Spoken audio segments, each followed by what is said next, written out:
अध्याय 131 बाहरी लोग नहीं देख सकते। रेयांश खन्ना ने यामिनी चक्रवर्ती को फ़ोन किया और उनके दिन का समय कल दोपहर के लिए बदल दिया। उन्हें अगली शाम कैरावगढ़ विश्वविद्यालय में अपनी छोटी बहन आन्या खन्ना से मिलने जाना था। रास्ते में आन्या खन्ना ने भी फ़ोन किया और संक्षेप में अगले दिन शाम 5 बजे कैरावगढ़ विश्वविद्यालय के बाहर एक हॉटपॉट रेस्टोरेंट में भाई बहन के मिलने का समय तय किया। अपनी बहन से बात खत्म करने के बाद रेयांश खन्ना ने देखा कि मेहर अवस्थी फिर से उन्हें देख रही हैं। इस बार सच में मेरी बहन है, मेरी अपनी सगी। रेयांश खन्ना ने सहज भाव से कहा, तुम मुझे छोड़कर नहीं जा सकते। मेहर अवस्थी ने शांत भाव से कहा, काश उनके कान इतने लाल न होते। रेयांश खन्ना हिचकिचाए, मैं अपनी बहन से मिलने जा रहा हूँ, क्या आपके लिए आना सुविधाजनक होगा? मेहर अवस्थी ने ओह कहा और फिर बोली, अगर असुविधाजनक हो तो कोई बात नहीं। मेहर अवस्थी ने अपनी जगह बदली, रेयांश खन्ना से दूर हटते हुए कार के दरवाजे से सट गई और अपना सिर उससे दूर कर लिया। बेबस रेयांश खन्ना को फिर से समझौता करना पड़ा, तो फिर तुम मेरे साथ क्यों नहीं आती? ठीक है। मेहर अवस्थी अभी भी खिड़की से बाहर देख रही थी, लेकिन उसने धीरे से अपनी जगह फिर से बदली और रेयांश खन्ना के बगल में बैठ गई। गाड़ी चला रही रितिका मेहता रियरव्यू मिरर से ये सब देख रही थी और उसके चेहरे पर एक जानी पहचानी मुस्कान थी। सड़क पर ध्यान दो। दिव्या कपूर ने उसके कंधे पर थपथपाया और पीछे मुड़कर देखा तो मेहर अवस्थी रेयांश खन्ना को न देखने का नाटक कर रही थी, लेकिन असल में उसके होठों पर हल्की सी मुस्कान थी। आह, दिव्या कपूर ने आह भरी। खैर, ये तो होना ही था, देर सवेर। उम्मीद है बाहर की दुनिया का तूफान इतना तेज नहीं होगा। कार जल्दी ही कपड़ों के ब्रांड के कैरावगढ़ स्थित फ्लैगशिप स्टोर पर पहुंची, जहां वीआईपी कस्टमाइज्ड सेवाओं के लिए एक विशेष क्षेत्र था। दिव्या कपूर शाम को कैरावगढ़ टीवी पर प्रसारित होने वाले इंटरव्यू कार्यक्रम की तैयारी के लिए पहले चली गईं, जबकि रेयांश खन्ना और रितिका मेहता मेहर अवस्थी के साथ अंदर गए। श्रीमती अवस्थी, नमस्कार, आपके कपड़े तैयार हैं। क्या मैं आपको फिटिंग रूम तक ले चलूं? मेहर अवस्थी ने धन्यवाद दिया, लेकिन विनम्रता से मना कर दिया। उनके कई कपड़े यहीं कस्टम मेड थे, वह एक नियमित ग्राहक थीं, और इसके अलावा उन्हें ये पसंद नहीं था कि लोग लगातार उनका पीछा करें। मेहर अवस्थी के स्वभाव को जानते हुए ब्रांड मैनेजर ने देखा कि उनके साथ एक महिला सहायक भी है, और वह अपने अधीनस्थों के साथ वापस चले गए। एक पल रुकिए, मेहर अवस्थी ने रेयांश खन्ना से कहा और फिर ड्रेसिंग रूम में चली गईं। रितिका मेहता को दिव्या कपूर का फ़ोन आया, जिसमें उन्होंने ब्रांड मैनेजर से कुछ लेने के लिए कहा, इसलिए वह भी जल्दी से बाहर चली गईं। रेयांश खन्ना कमरे में अकेले रह गए थे। वह सोफे पर बैठा चारों ओर महिलाओं के कपड़ों को देख रहा था। कुछ कपड़ों में तो रैक पर अंडरवियर भी लटके हुए थे। उसे थोड़ी असहजता महसूस हुई। थोड़ी देर बाद ड्रेसिंग रूम का दरवाजा खुला और एक दुबली पतली, बिल्कुल सफ़ेद आकृति धीरे धीरे बाहर निकली। अगले ही पल रेयांश खन्ना जम गया। डॉटर्स रोमांस वैरायटी शो पृथ्वी की स्मृति प्रगति 40%। फ्लीटिंग ईयर्स गाना पृथ्वी की स्मृति प्रतिकृति प्रगति 40%। I want us to be together गाना पृथ्वी की स्मृति प्रतिकृति प्रगति 20%। किस गाना पृथ्वी की स्मृति प्रतिकृति प्रगति 20%।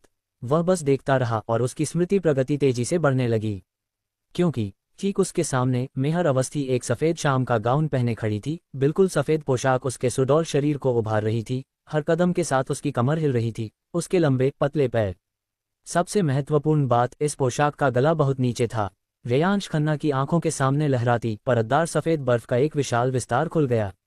जैसे ही मेहर अवस्थी हिली, बर्फ की आकृतियां हल्की सी कांप उठीं। मेहर अवस्थी ने रेयांश खन्ना की निगाहें देखीं। उनका सुंदर चेहरा लाल हो गया और उन्होंने अपना हाथ सीने पर रख लिया। एक पल बाद उन्होंने अपने लाल होंठों को ऐसे दबाया जैसे कोई फैसला ले रही हो, और धीरे धीरे अपने हाथ नीचे कर लिए उनके सामने अत्यंत शालीन और गरिमा में मुद्रा में खड़ी हो गईं। सुंदर महिला शालीनता से खड़ी रहीं, सुरुचिपूर्ण ढंग से घूमी, और उनके काले बाल उनके सफ़ेद कंधों पर लहराते हुए धीरे धीरे हिल रहे थे। क्या ये सुंदर है? बेटियों का रोमांस वैरायटी शो पृथ्वी स्मृति प्रगति 70%। क्षणभंगुर वर्ष गीत पृथ्वी स्मृति प्रतिकृति प्रगति 70%। मैं चाहती हूँ कि हम साथ रहें गीत पृथ्वी स्मृति प्रतिकृति प्रगति 50%। चुंबन गीत पृथ्वी स्मृति प्रतिकृति प्रगति 50%। स्मृति प्रगति बार तेजी से बढ़ रहा है, क्योंकि ये ड्रेस वास्तव में बैकलेस डिज़ाइन की है। इस समय मेहर अवस्थी की पतली पीठ पूरी तरह नग्न थी, रोशनी में सफ़ेद ज़ेड की तरह चमक रही थी। रेयांश खन्ना दंग रह गए। मेहर अवस्थी दर्पण के सामने खड़ी थीं, रेयांश खन्ना की ओर मुंह करके। उनका सिर थोड़ा झुका हुआ था और उनके कोमल हाथ घबराहट से आपस में जुड़े हुए थे। दरअसल उन्हें पता नहीं था कि दिव्या कपूर ने उनके लिए इतना सेक्सी पहनावा ऑर्डर किया था। ड्रेसिंग रूम में काफ़ी देर तक हिचकिचाने के बाद आखिरकार उन्होंने हिम्मत जुटाई। मेहर अवस्थी ने मरमेड दिवा के वीडियो देखे थे, इसलिए उन्हें याद था कि मरमेड दिवा ने एक वीडियो में ऐसा ही पहनावा पहना था। रेयांश खन्ना उनके इतने करीब थे, उन्होंने भी वह दृश्य जरूर देखा होगा। इस तरह का पहनावा बहुत ही बेशर्म था। वह इस लड़के को ऐसी बेशर्म छवि याद नहीं रहने दे सकती थी। इसलिए सबसे अच्छा तरीका यही था कि इसे किसी अधिक आकर्षक तस्वीर से ढक दिया जाए। हाँ, मैं ये सब बस उसकी भलाई के लिए कर रही हूँ, मैं नहीं चाहती कि उसका दिमाग ऐसी बुरी बातों से भर जाए। मैं कितनी नेक हूँ। मेहर अवस्थी ने खुद को दिलासा देने की कोशिश की, उसके गालों और कानों से लेकर कंधों तक शर्म से लाल हो गई। और कितनी देर, कितनी खूबसूरत। लंबे मौन के बाद रेयांश खन्ना आखिरकार अचंभित होकर बोले, दूसरों से ज्यादा खूबसूरत। मेहर अवस्थी ने अपने हाथों को कसकर बांध लिया जो उसके पेट पर लटके हुए थे और धीरे से पूछा, किससे ज्यादा खूबसूरत। इससे पहले कि रेयांश खन्ना कुछ प्रतिक्रिया दे पाते, वीआईपी कमरे का दरवाजा खुला और रितिका मेहता फोन हाथ में लिए अंदर आई, मेहर अवस्थी को एक शानदार पोशाक में देखकर। वाह! रितिका मेहता का मुंह खुला रह गया, उनकी आंखें चमक उठी। मेहर, तुम कितनी खूबसूरत हो। वह मेहर अवस्थी की ओर दौड़ी, उन्हें ऊपर से नीचे तक देखा और प्रशंसा में अपनी जीभ चटकाते हुए बोली, ये पोशाक तो शादी के गाउन जैसी लग रही है। मेहर अवस्थी ने अपना चेहरा ढंक लिया और ड्रेसिंग रूम की ओर भाग गईं। रितिका मेहता उनके पीछे पीछे उनकी तारीफ करती रहीं, कितनी खूबसूरत हैं आप मिस्टर खन्ना, आपको क्या लगता है। रेयांश खन्ना खांसते हुए बोले, ओम हाँ, सही कहा। डॉटर्स रोमांस वैरायटी शो की earth memory progress 85%। Fleeting years गाने की earth memory replication progress 85%। I want us to be together गाने की अर्थ मेमोरी रेप्लिकेशन प्रोग्रेस 65%। किस गाने की अर्थ मेमोरी रेप्लिकेशन प्रोग्रेस 65%। मेहर अवस्थी के ड्रेसिंग रूम में प्रवेश करते ही चारों मेमोरी प्रोग्रेस बार रुक गए। रेयांश खन्ना का दिमाग अभी अभी के उस बेहद खूबसूरत दृश्य से भरा हुआ था। एक शांत गंभीर देवी भी जब सेक्सी हो जाती है तो कितनी खूबसूरत लग सकती है। लेकिन क्या सच में वह इस तरह के कपड़ों में स्टेज पर जाकर गाना गाएंगी। कुछ मिनट बाद मेहर अवस्थी ने कैजुअल कपड़े पहने और ड्रेसिंग रूम से बाहर आईं। रेयांश खन्ना आगे बढ़े और अचानक बोले, श्रीमती अवस्थी, आप ये ड्रेस नहीं पहन सकती। मेहर अवस्थी चौंक गईं। क्यों? रितिका मेहता ने भी कहा, ये ड्रेस इतनी खूबसूरत है, आप इसे क्यों नहीं पहन सकते। खैर, रेयांश खन्ना ने हाथ हिलाया और अंत में कहा, यह बहुत ज्यादा रिवीलिंग है। आपको पसंद नहीं? आपको पसंद नहीं? मेहर अवस्थी ने उनकी ओर देखा। नहीं, मुझे बहुत पसंद है, ये खूबसूरत है। लेकिन रेयांश खन्ना ने जल्दी से कहा, लेकिन मेहर अवस्थी और रितिका मेहता को घूरते हुए देखकर वे रुक गए और बोले, बाहर के लोग नहीं देख सकते। अध्याय 132 लीना शेट्टी। अगले दिन Haritpur Ujjwal film and television boss Roy यू के कार्यालय में। तन्वी राउत, क्या हाल है? मुझे याद कर रही हो? सफ़ेद टी शर्ट और जीन्स पहने एक आदमी फ़ोन उठा रहा था। वह आदमी लगभग 35 साल का था, कैजुअल कपड़ों में, थोड़े बिखरे बालों के साथ, थोड़ा अस्त व्यस्त सा दिख रहा था। वह किसी बॉस जैसा बिल्कुल नहीं लग रहा था। वह आदमी आराम से अपनी कुर्सी पर पीछे झुककर बैठा था और फ़ोन के दूसरी तरफ तन्वी राउत से बात करते हुए हंस रहा था। सपने देखते रहो, तन्वी राउत ने गुस्से से कहा, फिर बोली, बड़े रॉय, क्या आपने वह स्क्रिप्ट पढ़ी जो मैंने आपको भेजी थी? मेहर मुझे इसके लिए परेशान कर रही है। समीर रॉय ने आलस से जवाब दिया, ओह अगर वह मेहर अवस्थी का नया गाना होता तो मुझे ज़रूर दिलचस्पी होती, लेकिन उसने जो स्क्रिप्ट लिखी है उसे भूल जाओ। बड़े रॉय, मैंने कब कहा कि मेहर अवस्थी ने लिखी है? वह तो उसकी दोस्त की लिखी है। क्या आप थोड़ा ध्यान नहीं दे सकते? तन्वी राउत का गुस्सा भड़क उठा और वह फ़ोन पर चिल्लाईं। समीर रॉय ने बड़ी चतुराई से अपना फ़ोन दूर रखा और तन्वी राउत के गुस्से भरे भाषण के खत्म होने का इंतज़ार किया। फिर मुस्कुराते हुए बोले, ओह ऐसा है क्या? मैं बाद में देख लूँगा, लेकिन आपको मेरे साथ फिल्म देखने का वादा करना होगा। पागल हो क्या? आप अब फिल्म कंपनी के बॉस हैं, फिल्म देखने क्यों जाना चाहेंगे? तन्वी राउत ने फिर से उन पर हमला बोला। अपनी कलाकार के तीखे तेवर झेलने के बावजूद समीर रॉय बस मुस्कुराए, जाहिर है उन्हें इस तरह के व्यवहार की आदत थी। ठीक है, तो मैं मीटिंग में जा रहा हूँ। अरे एक मिनट रुको, मैं तुम्हारे साथ चलूँ? ठीक है। तन्वी राउत के पास सहमत होने के अलावा कोई चारा नहीं था। फिर उन्होंने धमकी दी, तो आपको ये स्क्रिप्ट जमा करने की गारंटी देनी होगी, वरना मैं आपको सिनेमा हॉल में गला घोंट दूंगी। समीर रॉय ने कंधे उचकाते हुए कहा, मैं इसकी गारंटी नहीं दे सकता। आप जानती हैं ना, नई प्लानिंग डायरेक्टर, वो 10 में से 11 स्क्रिप्ट काट देती हैं। मैं कुछ नहीं कर सकता। आप बॉस हैं, आप एक डायरेक्टर को भी संभाल नहीं सकते, आप मेरे किस काम के हैं? तन्वी राउत ने फिर पलटवार किया। हाँ, मैं भी अक्सर खुद को कोसती हूँ। मैं 35 साल की हूँ और अभी तक सिंगल हूँ। ये लोहे की छड़ मेरे किस काम की? समीर रॉय हंसे। दफा हो जाओ। तन्वी राउत ने तुरंत फ़ोन काट दिया। समीर रॉय ने अपना फ़ोन नीचे रख दिया, उन्हें काफ़ी अच्छा लगा। बॉस होने के बावजूद उनका स्वभाव मिलनसार था और वे अपने कर्मचारियों, खासकर तन्वी राउत के साथ अच्छे से घुल मिल जाते थे। वे लगभग हर बात पर मजाक कर सकते थे। तन्वी राउत ने कुछ दिन पहले उन्हें एक सस्पेंस ड्रामा की स्क्रिप्ट भेजी थी, ये कहते हुए कि यह मेहर अवस्थी की एक दोस्त ने लिखी है। हालांकि मेहर अवस्थी एक गायिका थी और उनके सर्कल में ज्यादातर संगीतकार ही थे, इसलिए समीर रॉय ने इस पर ज्यादा ध्यान नहीं दिया था। अभी अभी तन्वी राउत ने उन्हें याद दिलाया और आखिरकार उन्हें याद आ गया।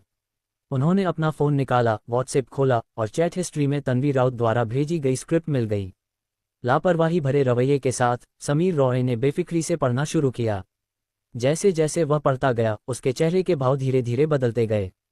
वह अनजाने में सीधा बैठ गया, अपना फ़ोन पकड़े हुए उसे ध्यान से देख रहा था।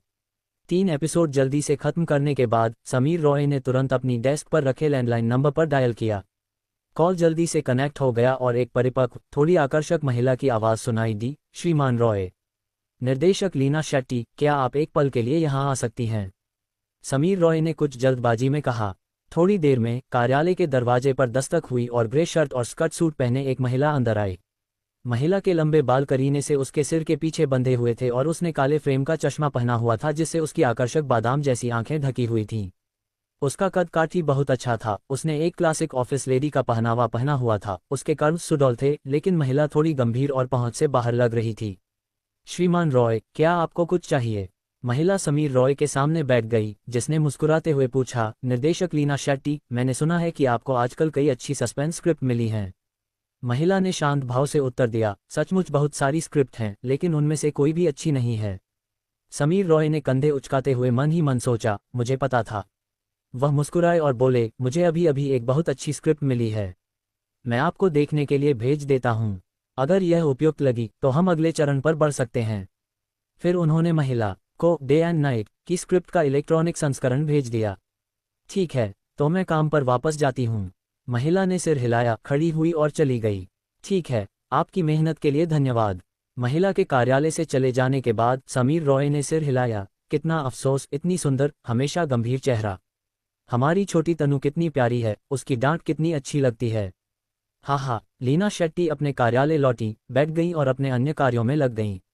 लगभग दोपहर हो चुकी थी और फिल्म और टेलीविजन योजना विभाग के उनके सभी सहकर्मी दोपहर के भोजन के लिए चले गए थे, लेकिन वह बैठी रहीं। अपना काम खत्म करने के बाद उसने अपनी दराज से एक ब्रेड रोल और दूध का कार्टन निकाला और समीर रॉय द्वारा फ़ोन पर भेजी गई स्क्रिप्ट को देखते हुए खाने लगी। लीना शेट्टी ने बचपन में संगीत की पढ़ाई की, लेकिन बाद में संयोगवश कॉलेज में निर्देशन विभाग में दाखिला ले लिया। स्नातक होने के बाद वह निर्देशक नहीं बनी, बल्कि पटकथा लेखिका बन गईं।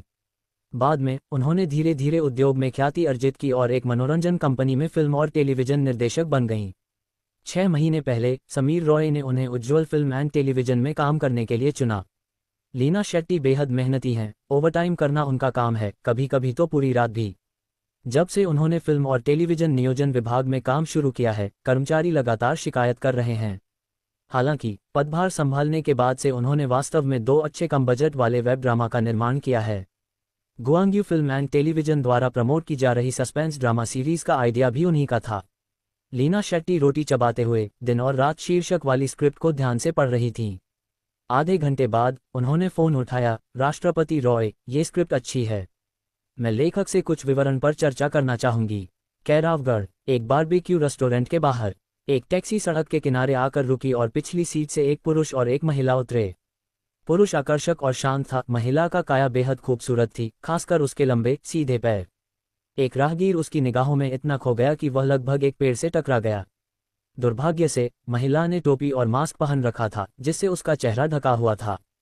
चलिए अंदर चलते हैं। रेयांश खन्ना ने देखा कि कई निगाहें मेहर अवस्थी पर टिकी हुई थीं। उन्होंने थोड़ा सा भौहें चढ़ाईं और उनसे बात की। आज उन्होंने यामिनी चक्रवर्ती के साथ डिनर का प्लान बनाया था, लेकिन मेहर अवस्थी ने भी साथ आने की जिद की, ये बहाना बनाकर कि रेयांश खन्ना को उनकी सुरक्षा करनी है। पहचान छिपाने के लिए ऋतिका मेहता ने निकलने से पहले मेहर अवस्थी को पूरी तरह से भेस बदल दिया था। टोपी और मास्क के अलावा उनके कपड़े भी बहुत सादे थे, एक ढीली टी शर्ट और लंबी पैंट। लेकिन फिर भी उनकी आकर्षक आकृति और लंबी टांगें छिप नहीं पाईं। ठीक है, मेहर अवस्थी मान गईं और रेयांश खन्ना के साथ बारबेक्यू रेस्टोरेंट में चली गईं। असल में वह घर में ही रहना पसंद करती थीं, कार्यक्रमों में जाने और गायन का अभ्यास करने के अलावा वह शायद ही कभी बाहर जाती थीं। लेकिन अब वह रेयांश खन्ना के साथ अकेली बाहर थी और एक दूसरी महिला से मिलने के लिए। ये कुछ अजीब सा लग रहा था। दोनों पहले से बुक किए गए प्राइवेट कमरे में पहुंचे। रेयांश खन्ना ने दरवाजा खोला और अंदर चले गए। यामिनी चक्रवर्ती पहले से ही वहां मौजूद थीं। रेयांश खन्ना को देखते ही वह तुरंत खड़ी हो गईं और हाथ हिलाकर बोलीं, रेयांश भाई, इतनी देर क्यों हो गई? क्या आपके उस बदतमीज बॉस ने फिर से आपको परेशान किया? जब वह बोल रही थी तभी उसने देखा कि एक महिला रेयांश खन्ना के पीछे आ रही है और आश्चर्य से पूछा, ये कौन है? रेयांश खन्ना ने मेहर अवस्थी की ओर मुड़कर देखा। ओह, यह मेरी बॉस हैं। अध्याय 133। अगर तुम अभी प्यार में नहीं पड़ोगे तो बहुत बूढ़े हो जाओगे। क्या? यामिनी चक्रवर्ती ने मेहर अवस्थी को बड़ी बड़ी आंखों से देखा। रेयांश खन्ना भी थोड़ा शर्मिंदा हो गया। उसने पहले यामिनी चक्रवर्ती को यह बताने का इरादा किया था कि उसकी बॉस आ रही हैं, लेकिन उसने सुबह मेहर अवस्थी के साथ होटल में गाने का अभ्यास करने में बिता दी थी और पूरी तरह भूल गया था। उसे उम्मीद नहीं थी कि यामिनी चक्रवर्ती उससे मिलते ही सबसे पहले उसकी बॉस के बारे में शिकायत करेंगी। हालांकि चूंकि यह उनकी जिम्मेदारी थी, इसलिए स्वाभाविक रूप से उन्हें मामले को सुलझाना ही था।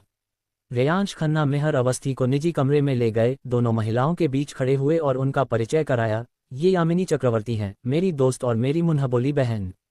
फिर मेहर अवस्थी की ओर इशारा करते हुए वे एक पल के लिए हिचकिचाए और फिर यामिनी चक्रवर्ती से बोले, ये मेरी बॉस हैं, इनका नाम मेहर अवस्थी है। इसी क्षण मेहर अवस्थी ने अपनी टोपी और मास्क हटा दिया, जिससे उनका शांत और बेहद खूबसूरत चेहरा सामने आ गया।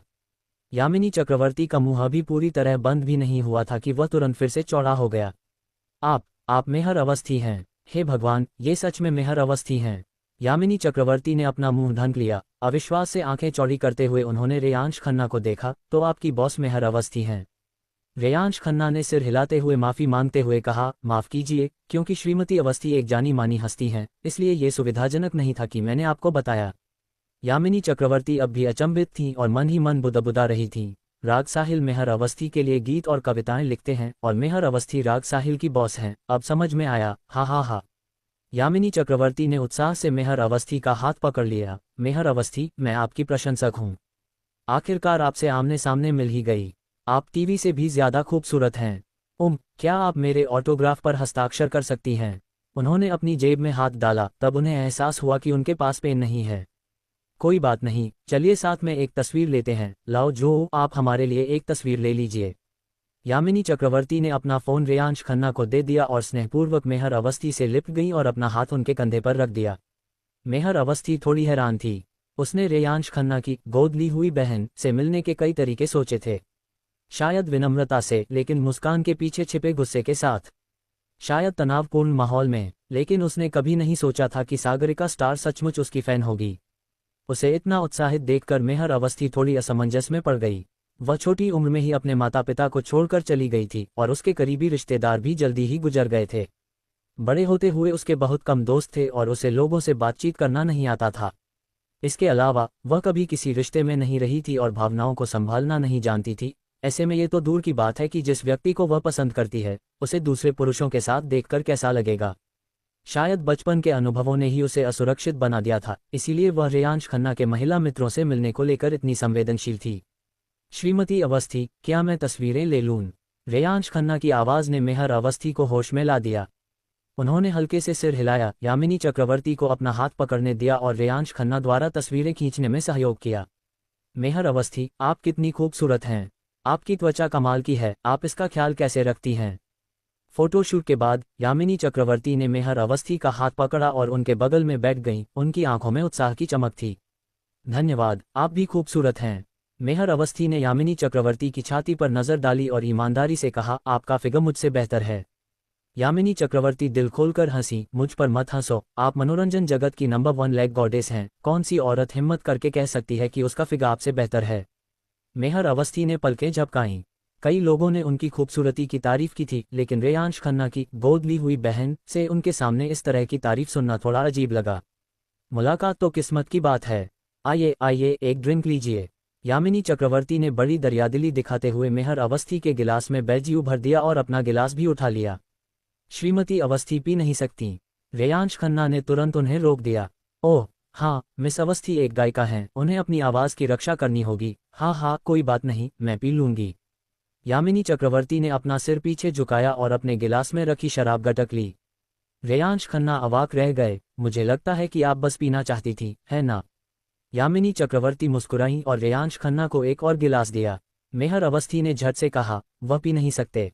यामिनी चक्रवर्ती ने संदेह से पूछा, रेयांश भाई, क्या आपने पिछली बार नहीं पिया था? आज क्यों नहीं पी सकते? मेहर अवस्थी ने तुरंत रेयांश खन्ना की ओर देखा, उनकी आंखें ठंडी थीं। ओह, मैं आजकल गायन का अभ्यास कर रहा हूँ, इसलिए पी नहीं सकता। रेयांश खन्ना रूखेपन से हंसे। क्या आप कोई नया गाना रिलीज कर रहे हैं? यामिनी चक्रवर्ती ने उत्साह से पूछा। रेयांश खन्ना ने कहा, मैं द नेमलेस हीरो के थीम सॉन्ग के लिए वोट करूंगा। वाह, राग साहिल हर तरह के हीरो से मुकाबला कर रहे हैं, ये दिलचस्प है। यामिनी चक्रवर्ती उत्साहित थी, उन्होंने अपना गिलास उठाया और एक बार फिर गटक लिया। चलो, कुछ ग्रिल करते हैं। व्यंजन पहले से ही ऑर्डर किए गए थे, पोर्क बेली, चिकन, सॉसेज, ग्रिल्ड फिश और अन्य व्यंजन मेज पर रखे हुए थे। बीच में मेहमानों के लिए ग्रिल करने के लिए एक ग्रिल पैन रखा था। रेयांश खन्ना और यामिनी चक्रवर्ती ने ग्रिल के चिमटे से अलग अलग तरह के मांस उठाकर ग्रिल पैन पर रखे। रेयांश खन्ना एक अच्छे रसोइये थे, जो ग्रिलिंग के तापमान को बखूबी नियंत्रित कर रहे थे। यामिनी चक्रवर्ती बस मजे के लिए ग्रिलिंग कर रही थीं। रेयांश खन्ना ने उन्हें दखल देने से रोका, लेकिन यामिनी चक्रवर्ती ने फिर मेहर अवस्थी से बात करने की जिद की। श्रीमती अवस्थी, आपकी उम्र कितनी है? यामिनी चक्रवर्ती ने अचानक पूछा। मेहर अवस्थी चौंक गई, और रेयांश खन्ना ने भी कल कपड़ों की दुकान में मेहर अवस्थी को लोकर ड्रेस पहने हुए देखकर अनजाने में उसकी तरफ देखा। मेहर अवस्थी रेयांश खन्ना को देख रही थी। उनकी नज़रें पल भर के लिए मिलीं और दोनों को थोड़ा अपराधबोध हुआ और उन्होंने तुरंत नज़रें हटा लीं। मैं इस साल 24 साल की हो गई हूँ, और तुम? यामिनी चक्रवर्ती के शब्दों ने मेहर अवस्थी को होश में ला दिया। उसका चेहरा लाल हो गया और उसने गुस्से से रेयांश खन्ना को घूरा। उसे गलत सोचने पर मजबूर करने की सारी गलती उसी की थी। मैं 25 साल की हूँ, उसने धीरे से जवाब दिया। तो तुम मुझसे बड़ी हो, क्या मैं तुम्हें बहनसू कह सकती हूँ? यामिनी चक्रवर्ती ने पूछा। ठीक है, हे, मेहर अवस्थी मेरी बहन है और राग साहिल मेरा भाई है, मैं कितनी शानदार हूँ। यामिनी चक्रवर्ती ने अपना गिलास फिर से उठाया और एक ही घूंट में पी गई। धीरे पियो, रेयांश खन्ना ने उसे याद दिलाया। हाँ, मैं आज बहुत खुश हूँ। यामिनी चक्रवर्ती घर जाकर अपने पापा को ये सब बताने की सोचकर बहुत उत्साहित थीं और उन्होंने एक और गिलास पी लिया। रेयांश खन्ना की इस हिम्मत को देखकर मेहर अवस्थी थोड़ी शर्मिंदा हुई और अपना गिलास उठाते हुए बोली, मुझे भी आपके साथ एक गिलास पीने दीजिए। रेयांश खन्ना के रोकने से पहले ही मेहर अवस्थी ने अपना सिर पीछे झुकाया और गिलास का सारा वाइन पी लिया। उनका खूबसूरत चेहरा दर्द से सिकुड़ गया। वो बहुत कम पीती थीं और उन्हें वाइन बहुत तेज लगी। मेहर अवस्थी को पीते देख रेयांश खन्ना ने अपने लिए एक गिलास डाला और तीनों ने मांस खाया और वाइन पी, खूब मजे किए और माहौल धीरे धीरे खुशनुमा होता चला गया।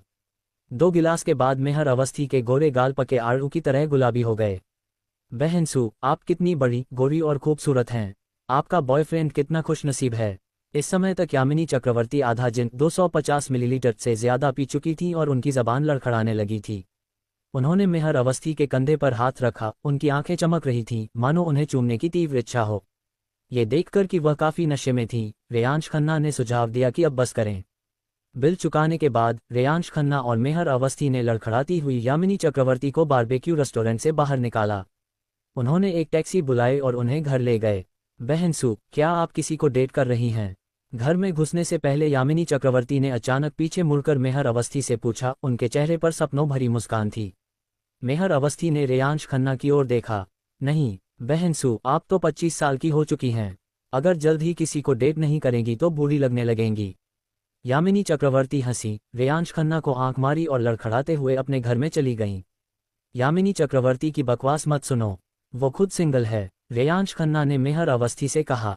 क्या मैं सच में बूढ़ी दिखती हूँ? मेहर अवस्थी ने थोड़ा घबराकर अपना चेहरा छुआ।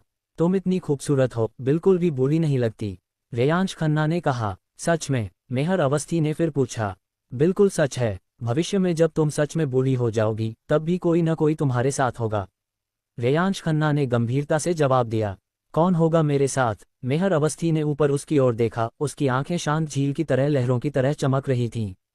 दोनों चुपचाप एक दूसरे को देखते रहे। रात की हवा पास ही सड़क किनारे पेड़ों को सरसरा रही थी, जिससे उनके नीचे छिपे लोगों के कैमरों की क्लिक क्लिक की आवाज दब रही थी। अध्याय 134 द अनसंग हीरोज के थीम सॉन्ग के लिए वोटिंग का पहला दौर शुरू हो गया था। परसों मेहर अवस्थी और उनके पुरुष सहायक कैरावगढ़ पहुंचने के बाद सबसे पहले वे वस्त्रवों के कैरावगढ़ स्थित फ्लैगशिप स्टोर गए और फिर अपने होटल लौट आए। एक महिला सहायक पूरे समय उनके साथ थीं। ये कुछ तस्वीरें हैं। कल मेहर अवस्थी और उनके पुरुष सहायक अकेले लंच के लिए बाहर गए और वहां उनकी मुलाकात एक महिला से हुई। मैंने पता किया तो पता चला कि वह सागरिका स्टार नाम की एक टैलेंट वेबसाइट पर जानी मानी वीडियो क्रिएटर हैं। लंच के बाद मेहर अवस्थी और उनके पुरुष सहायक नशे में धुत सागरिका स्टार को घर ले गए और फिर दोनों कार से अपने होटल वापस आ गए। ये उन दोनों की कुछ तस्वीरें हैं। वर्तमान स्थिति के आधार पर मेहर अवस्थी और उनके पुरुष सहायक के बीच किसी भी प्रकार का अंतरंग व्यवहार नहीं देखा गया है। सुश्री सेन, क्या हम उनका पीछा करना जारी रखें? जारी रखें, ठीक है। लक्ष्मीपुर, एक शॉपिंग मॉल में तान्या बंसल ने अभी अभी एक ब्रांड के प्रचार कार्यक्रम में भाग लिया था जिसका वे समर्थन करती थीं और कपड़े बदलने के लिए ड्रेसिंग रूम में लौटी थीं। रास्ते में पल्लवी सूरी फोन का जवाब देने के लिए बाहर गईं और तान्या बंसल ने निजी जासूस से पिछले 2 दिनों में मेहर अवस्थी और रेयांश खन्ना के बारे में पूछताछ की। जासूस ने बड़ी जिम्मेदारी से काम लिया और दंपति की हर छोटी बड़ी बात तान्या बंसल को बताई, यहाँ तक कि कुछ गुप्त रूप से ली गई तस्वीरें भी भेजीं। लेकिन जासूस के मुताबिक बाहर की निगरानी के आधार पर मेहर अवस्थी और रेयांश खन्ना के बीच कोई अंतरंग संबंध नहीं दिख रहा था। घर के अंदर की गतिविधियों का पता लगाना नामुमकिन था। तान्या बंसल अपनी ड्रेसिंग टेबल के सामने बैठी थी। उनका मेकअप आधा उतरा हुआ था जिससे उनका पीला चेहरा दिख रहा था। वह अपने फोन में तस्वीरों को देख रही थीं। एक तस्वीर में रेयांश खन्ना और मेहर अवस्थी एक होटल से निकलने के बाद कार में बैठते हुए दिख रहे थे। Another photo showed Reyansh Khanna and Mehar Awasthi entering a clothing store. एक और तस्वीर में रेयांश खन्ना और मेहर अवस्थी एक शराबी महिला को बारबेक्यू रेस्टोरेंट से बाहर निकालते हुए दिखाई दिए। आखिरी तस्वीर में रेयांश खन्ना और मेहर अवस्थी एक पेड़ के नीचे लगभग आधा मीटर की दूरी पर खड़े थे, मानो बातें कर रहे हों या एक दूसरे को देख रहे हों। तान्या बंसल तस्वीरों को खाली निगाहों से देखती रहीं। उन्हें समझ नहीं आ रहा था कि वह रेयांश खन्ना को देख रही हैं या मेहर अवस्थी को। काफी देर चुप रहने के बाद उन्होंने धीरे से कहा, जब तुम मेरे असिस्टेंट थे तब भी इतने करीब नहीं रहते थे। तभी दरवाजे पर दस्तक हुई। तान्या बंसल, मैं हूं। तान्या बंसल ने तुरंत अपना फोन रखा, उठी और दरवाजा खोला। पल्लवी सूरी अंदर आए। उनका चेहरा उत्साह से लाल था। Tanya Bansal, the nameless hero का थीम सॉन्ग हमने पहला राउंड पास कर लिया है और रैंकिंग भी काफी अच्छी है। आज सुबह नवदेश टीवी नेटवर्क ने एक घोषणा जारी की। नामहीन नायक थीम गीत के लिए प्रविष्टियां भेजने की अंतिम तिथि की घोषणा की गई, जिसमें कुल 5361 प्रविष्टियां प्राप्त हुईं। साथ ही निर्णायक मंडल के नियमों की भी घोषणा की गई। सबसे पहले चयन प्रक्रिया में भाग लेने वाले निर्णायक मंडल के सदस्यों की सूची जारी की गई। गायक, संगीतकार, पॉप संगीत के दिग्गज और अन्य सभी नवदेशी संगीत जगत के दिग्गज। फिर आया सबसे महत्वपूर्ण भाग, निर्णायक मंडल के नियम। निर्णायक मंडल के 4 चरण थे। पहला चरण प्रारंभिक चयन था, जिसमें 5000 से अधिक प्रविष्टियों में से 1000 गीतों का चयन किया गया। दूसरा चरण 1000 बनाम 100 का था। तीसरा चरण 100 बनाम 10 का था। अंतिम चरण में अनाम नायकों, प्रचार वीडियो में प्रदर्शित विभिन्न उद्योगों के प्रतिनिधि निर्णायक मंडल में शामिल होंगे और शेष 10 गीतों पर मतदान करके अंतिम विजेता का चयन करेंगे। हालांकि राष्ट्रीय दिवस समारोह से पहले नवदेश टीवी नेटवर्क विजेता को गुप्त रखेगा और केवल विजेता गायक और गीतकार को व्यक्तिगत रूप से सूचित करेगा। ये रहस्य समारोह के दिन ही उजागर होगा, जब गायक प्रस्तुति देंगे। इस चयन नियम की घोषणा होते ही इंटरनेट पर गर्मागर्म बहस छिड़ गई, खासकर इसलिए कि चौथे दौर के निर्णायक मंडल में प्रचार वीडियो में दिखाए गए उद्योग जगत के प्रतिनिधियों को भी आमंत्रित किया जाएगा। ये स्पष्ट है कि नवदेश टीवी नेटवर्क न केवल एक क्लासिक गीत बनाना चाहता है, बल्कि जनता के दिलों को छूना भी चाहता है, ताकि अंतिम थीम सॉन्ग व्यापक रूप से लोकप्रिय हो सके।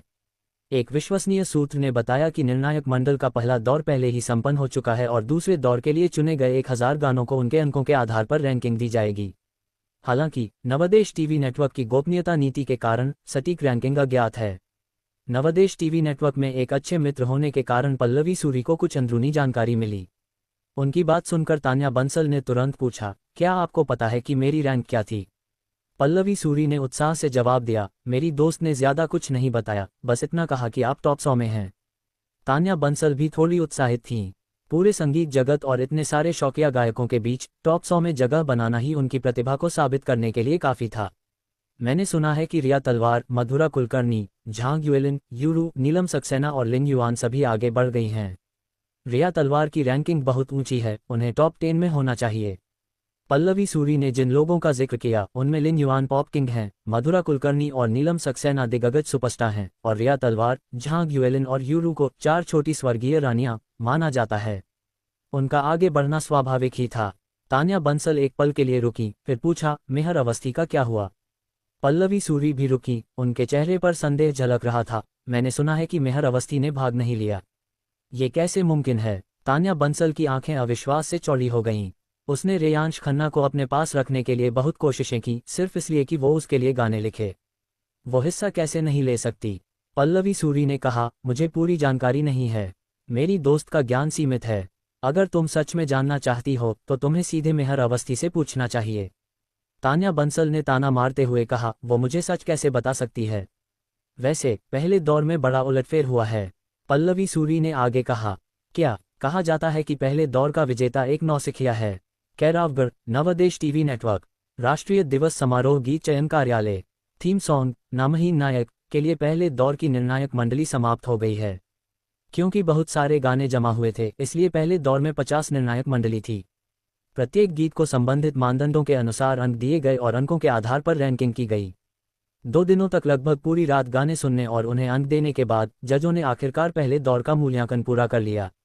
निष्पक्षता सुनिश्चित करने के लिए दूसरे दौर में सभी जजों को बदला जाएगा और जजों की संख्या उसी अनुपात में कम कर दी जाएगी।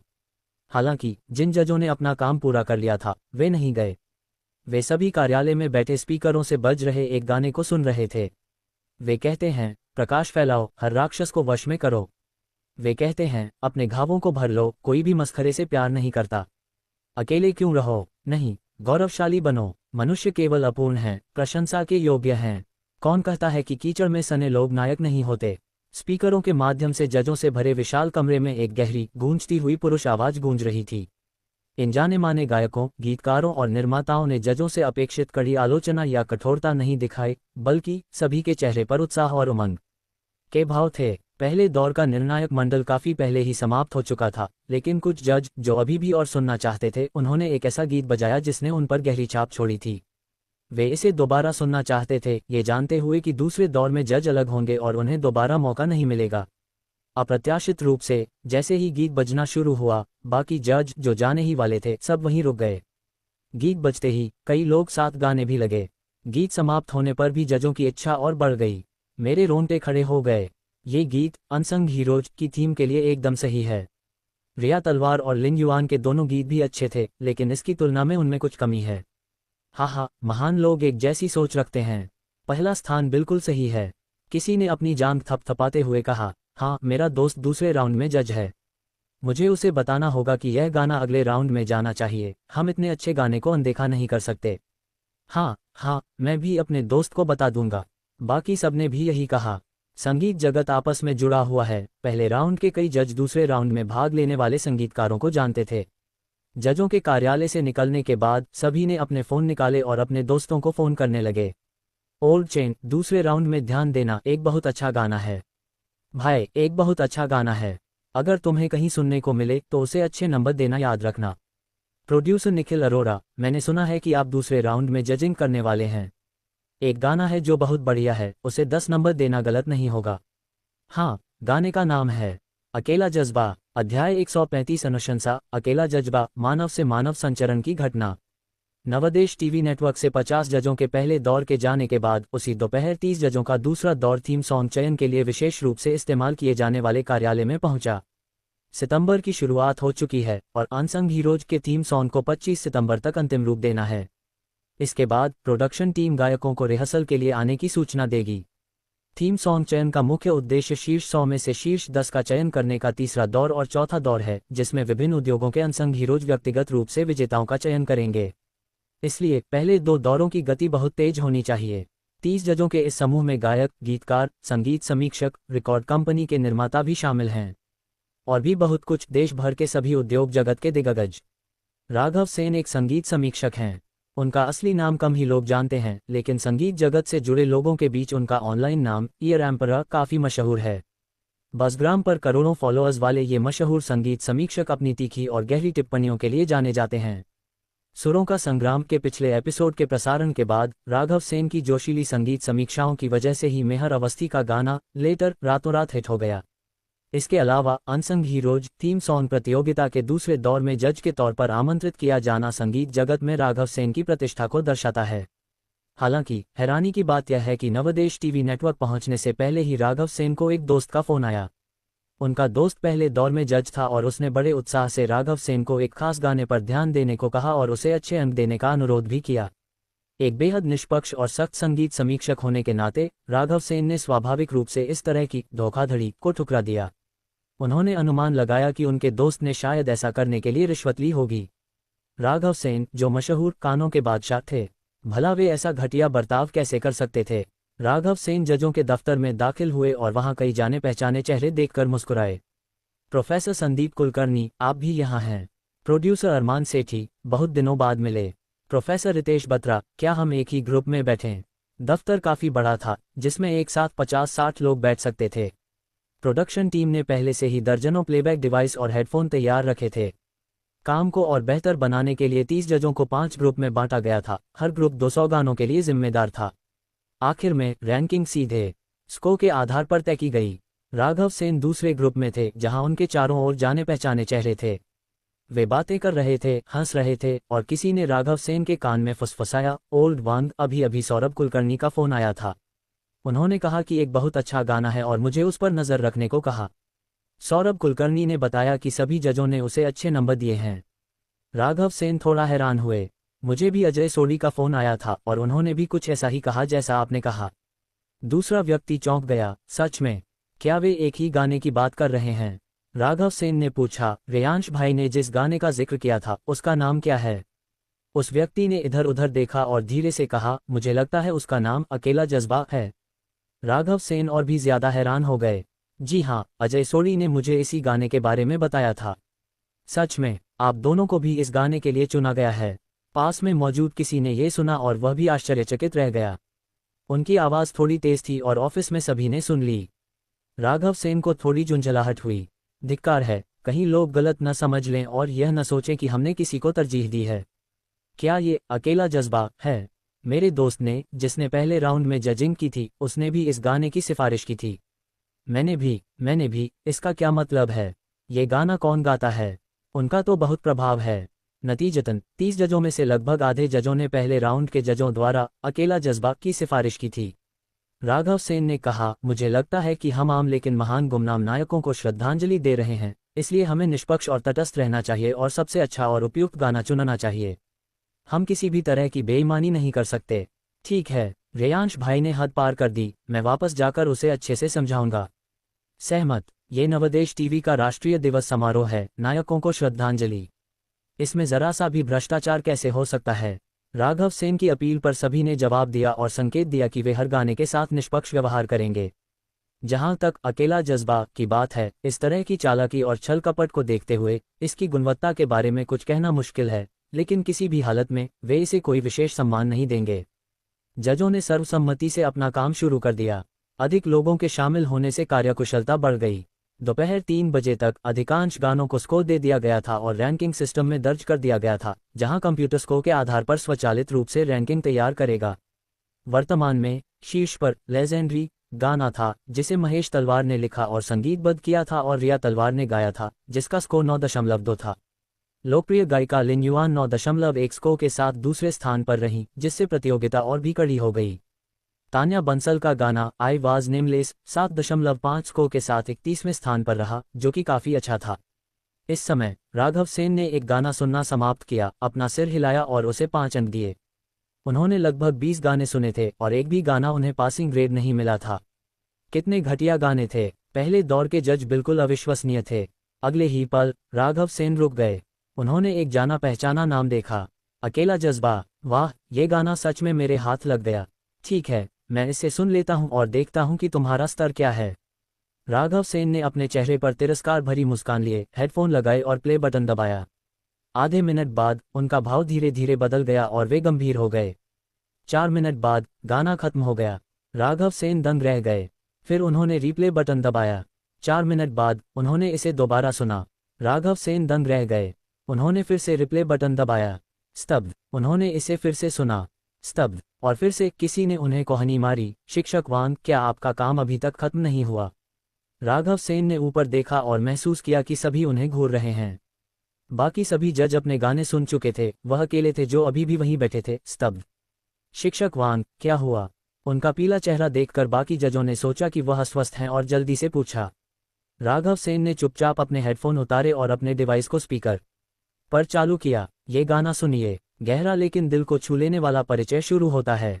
इसके बाद एक दमदार और प्रभावशाली स्वर सुनाई देता है। ये सब साहस से भरा है। तुम्हारे माथे पर जो घाव है तुम्हारा, वह अलग है जो गलती तुमने की। एक पार की नज़र एक नज़र में बता सकती है। परिचय और पहली ही पंक्ति ने जजों को मंत्रमुग्ध कर दिया। फिर धुन और स्वर धीरे धीरे धीमे से ऊंचे होते जाते हैं और बोल और भी शक्तिशाली होते जाते हैं। तुम्हें प्यार करना, अंधेरी गली में अकेले चलना, मैं तुम्हारी अदम्य भावना से प्यार करता हूँ। निराशा के सामने आपकी दृढ़ता मुझे बहुत पसंद है। आप आंसू बहाने से इनकार करते हैं। राघव सेन की तरह ही जजों के भाव धीरे धीरे बदल गए। अंधेरे में सिसकियों और चीखों के बीच कौन कहता है कि केवल प्रकाश में खड़े लोग ही नायक होते हैं। जैसे ही गाने की आखिरी पंक्ति धीमी हुई, धुन गायब हो गई और जजों का कमरा शांत हो गया। किसी की आंखों में आंसू आ गए। प्रचार वीडियो में अग्निशामकों, सीमा रक्षकों और सफाई कर्मियों को याद करते हुए और फिर गाने और बोलों को याद करते हुए उन्हें तुरंत एक गहरा जुड़ाव महसूस हुआ। धमाका। किसी ने उत्साह से मेज पर हाथ पटका और खड़े हो गए। यही है। किसी ने उत्साह से पूछा, इस गाने का नाम क्या है? राघव सेन ने कहा, अकेला जज्बा उद्धरण चिन्ह ... उद्धरण चिन्ह। सब चुप हो गए। क्या यही गाना जान पहचान के जरिए चुना गया? लेकिन ये कितना सुंदर है। इतना अच्छा गाना है, इसे तो अंत तक जाना ही चाहिए। हाँ, मैं तीसरे दौर के 2 जजों को जानता हूँ। बाहर निकलते ही उन्हें फ़ोन करूंगा। मेरा एक दोस्त भी तीसरे दौर में जज है। कुछ ही मिनटों में नवदेश टीवी नेटवर्क से 30 जज बाहर निकले। सभी ने अपने फ़ोन निकाल लिए। ओल्ड जू, आप तीसरे दौर में जज हैं, है ना? नहीं, मैंने कोई सिफारिश नहीं की। एक बहुत अच्छा गाना है। भाई जू, एक ऐसा गाना है जिसे आप बिल्कुल भी मिस नहीं कर सकते। भाई, आपको तीसरे दौर में एक गाने पर नज़र रखनी होगी। द अकेला जज्बा नाम से मशहूर हुआ और इस तरह नेमलेस हीरोज के थीम सॉन्ग के चयन में द अकेला जज्बा की सिफारिश जंगल की आग की तरह फैलने लगी। अध्याय 136 युवा और विवाहित महिलाओं की अच्छाई से अनभिज्ञ मनोरंजन जगत में खबर बहुत तेजी से फैलती है। दूसरे दौर के 30 जजों के नवदेश टीवी नेटवर्क से जाने के तुरंत बाद अगले दौर के नतीजों की खबर कई लोगों तक फैल गई। इसमें स्वाभाविक रूप से उभरते सितारे के मैनेजर का मैनेजर भी शामिल था। मेहर रेयांश खन्ना का गाना तीसरे दौर में पहुंच गया है। मेहर अवस्थी कैरावगढ़ में के लॉन्जरी के लॉन्च इवेंट में शामिल हुई थीं। मॉडल्स लॉन्जरी पहनकर रैंप पर चल रही थीं, जबकि वह दर्शकों के बीच एक प्रतीक के रूप में बैठी थीं। आखिर में वह डिजाइनरों और कंपनी के प्रतिनिधियों के साथ फोटो खिंचवाने के लिए मंच पर गईं और इस तरह प्रवक्ता के रूप में अपनी भूमिका पूरी की।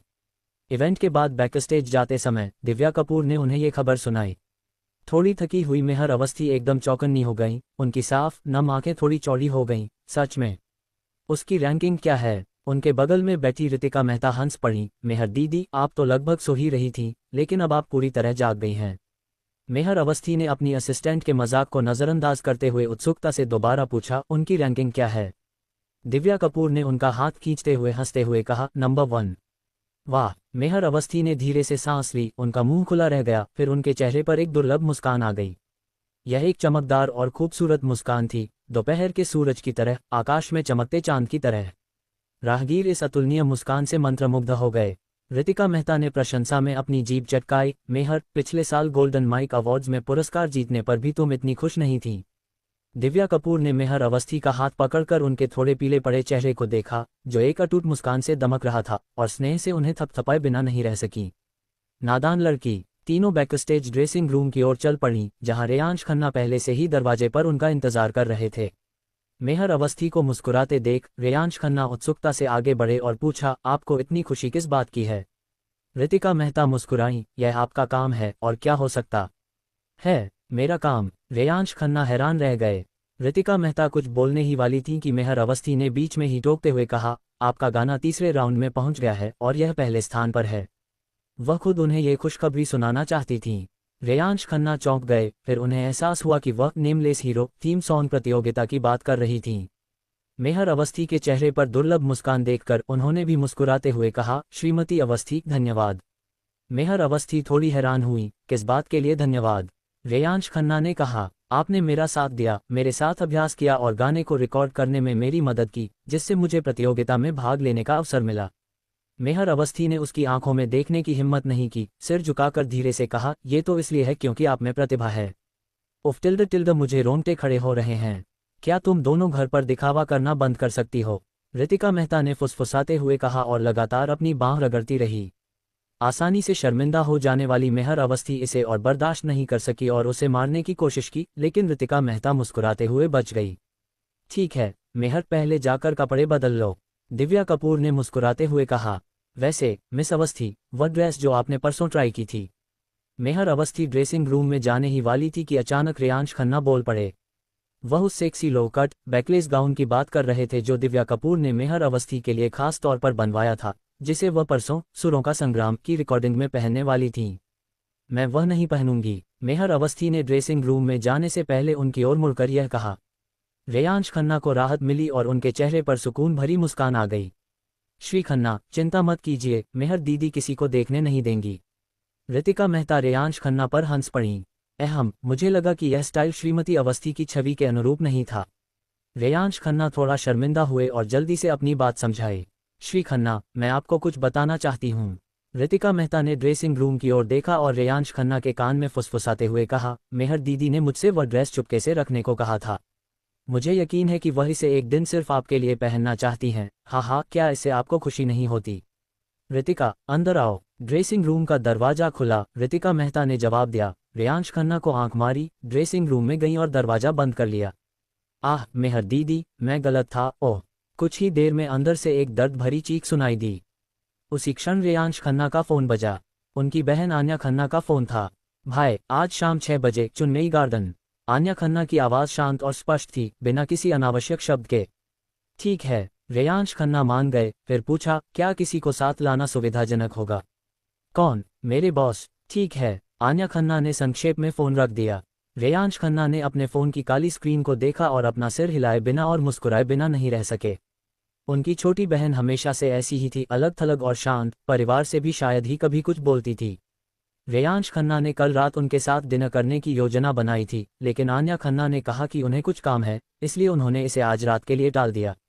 सोचे तो, वह और उसकी बहन लगभग आधे साल से एक दूसरे से नहीं मिले थे। आखिरी बार आन्या ने कैरावगढ़ टीवी पर कविता प्रतियोगिता में भाग लिया था और समय की कमी के कारण उन्हें मिलने का मौका ही नहीं मिला था। वह सोच रहा था कि आन्या स्कूल में कैसी होगी और क्या कोई लड़का उसका पीछा कर रहा होगा। जाहिर है, उसके व्यक्तित्व को देखते हुए शायद कोई हिम्मत नहीं करेगा। कैरावगढ़ विश्वविद्यालय, अर्थशास्त्र और विधि संकाय कार्यालय। आन्या खन्ना ने अपना फोन नीचे रखा, दरवाजा खटखटाया और संकाय कार्यालय में प्रवेश किया।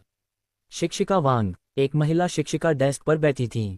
आन्या खन्ना को अंदर आते देख उन्होंने ऊपर देखा, उनके चेहरे पर हल्की सी मुस्कान आ गई। आन्या, कृपया बैठ जाए। वह अर्थशास्त्र और विधि संकाय की शिक्षिका थीं, जिनका नाम कविता मेनन था, जो अक्सर आन्या खन्ना की कक्षा को पढ़ाती थीं। कविता मेनन दिखने में गरिमा में थीं, बौद्धिक आभा बिखेरती थीं और उनका स्वभाव सौम्य था।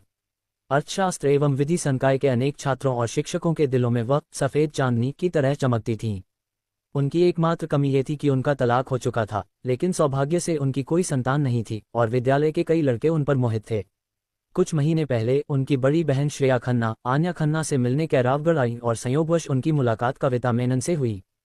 पूछताछ करने के बाद कविता ने तुरंत आन्या खन्ना पर अपना नजरिया जमा लिया। उन्होंने आन्या खन्ना से शिक्षक वांग और रेयांश खन्ना के बीच एक गुप्त मुलाकात का इंतजाम करने को कहा। अपनी बड़ी बहन के बार बार आग्रह के आगे न झुकते हुए आन्या खन्ना केवल शिक्षक वांग को रेयांश खन्ना की तस्वीर ही दिखा सकीं।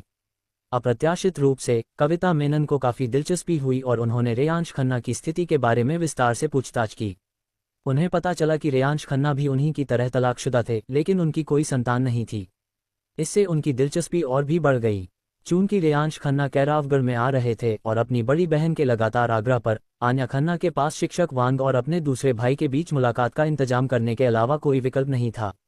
हालांकि श्रेया खन्ना जानती थीं कि रेयांश खन्ना ब्लाइंड डेट पर जाने के इच्छुक नहीं थे, इसलिए उन्होंने आन्या खन्ना को निर्देश दिया कि वह रेयांश खन्ना को इस बारे में न बताएं और शिक्षक वांग को सीधे मुलाकात के लिए ले आएं।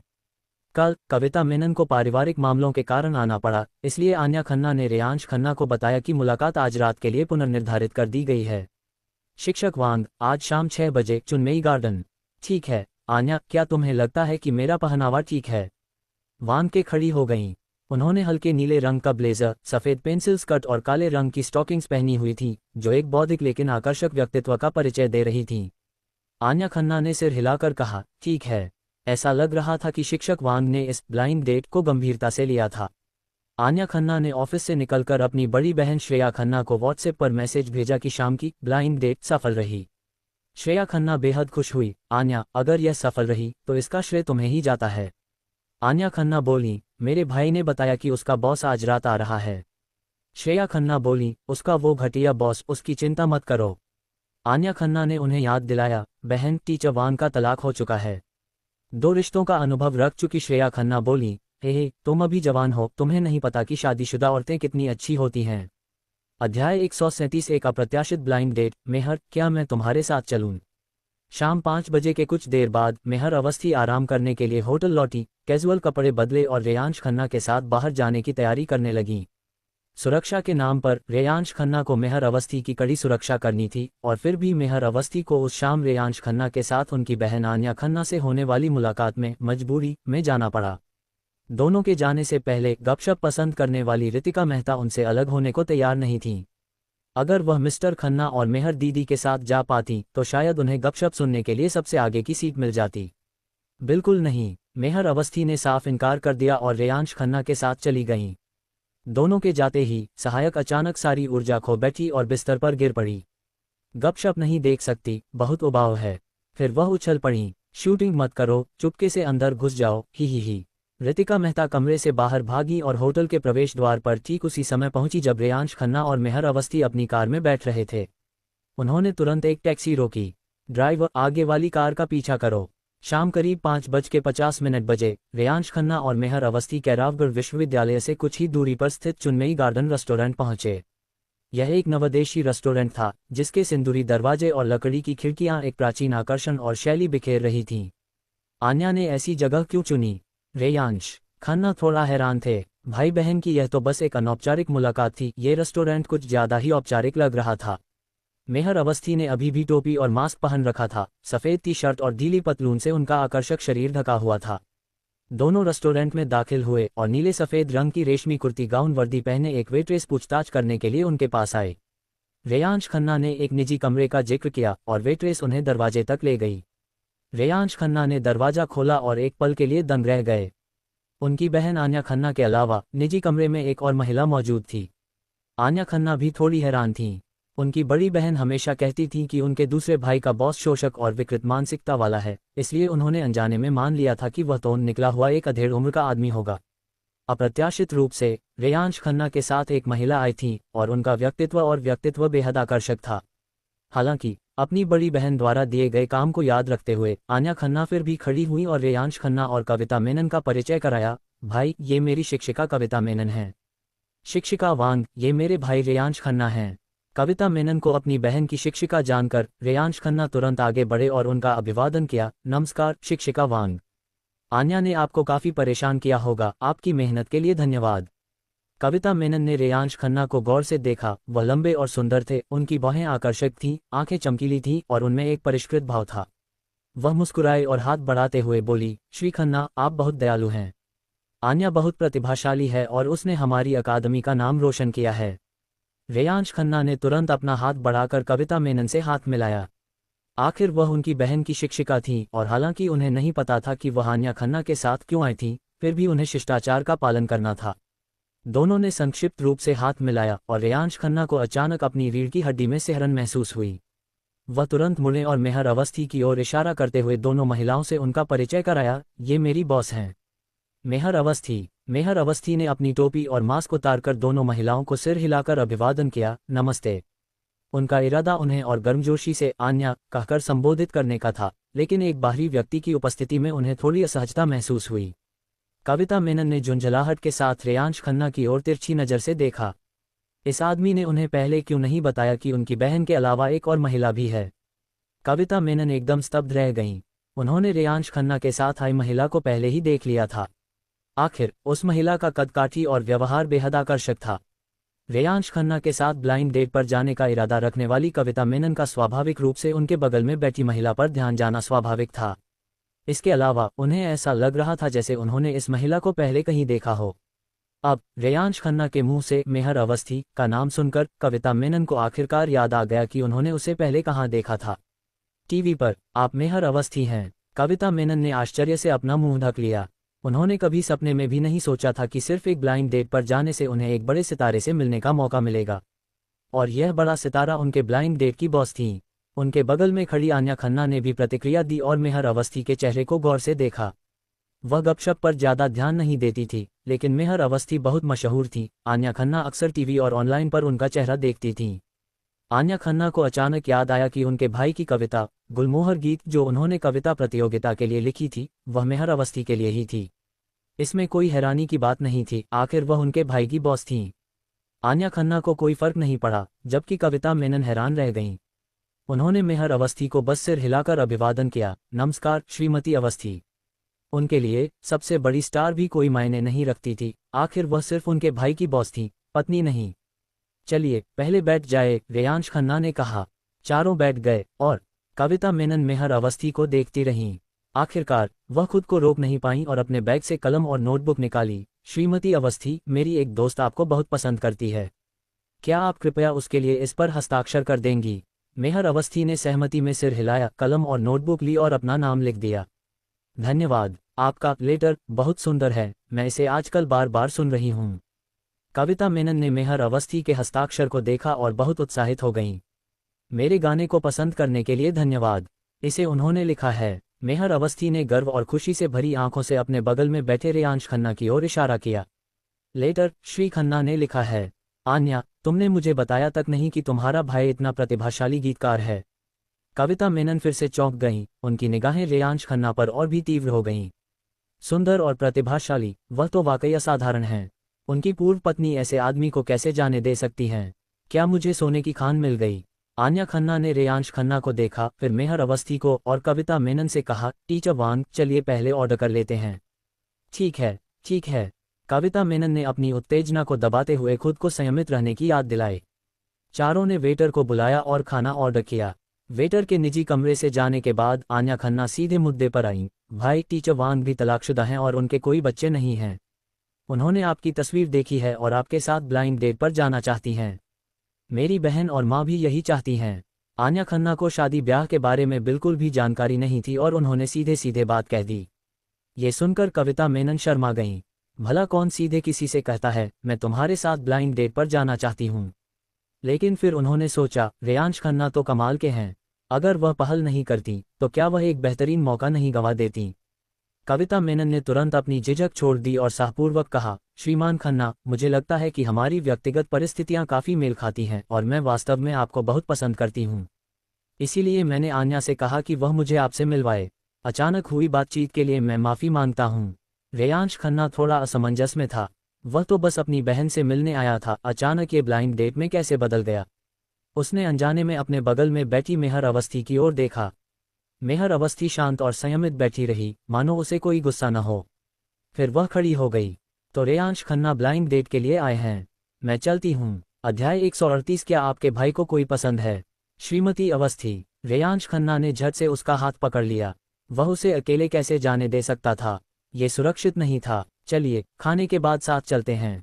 मेहर अवस्थी ने रेयांश खन्ना की ओर देखा, फिर सलीके से सजी कविता मेनन की ओर। क्या इससे आपकी ब्लाइंड डेट में कोई बाधा नहीं आएगी? ये तो बहुत शर्मनाक होगा। श्रीमती अवस्थी, कोई बाधा नहीं आएगी, मैं भी तो यहाँ हूँ। आन्या खन्ना ने मेहर अवस्थी से कहा। रेयांश खन्ना खांसते हुए सोच रहे थे, मेरी प्यारी बहन, कृपया बात को और बिगाड़ना बंद करो। कविता मेनन ने भी उन्हें रुकने के लिए कहा। श्रीमती अवस्थी, चलिए साथ चलते हैं। मेहर अवस्थी कुछ पल चुप रहीं, फिर वापस आकर बैठ गईं। खाना जल्दी से परोसा गया।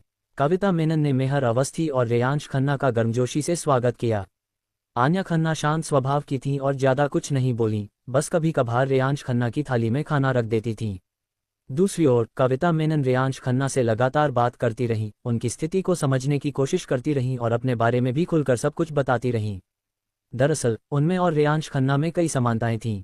दोनों 26 साल के हैं, दोनों ने अपने पहले प्यार से शादी की, 3 साल बाद तलाक ले लिया और दोनों की कोई संतान नहीं है।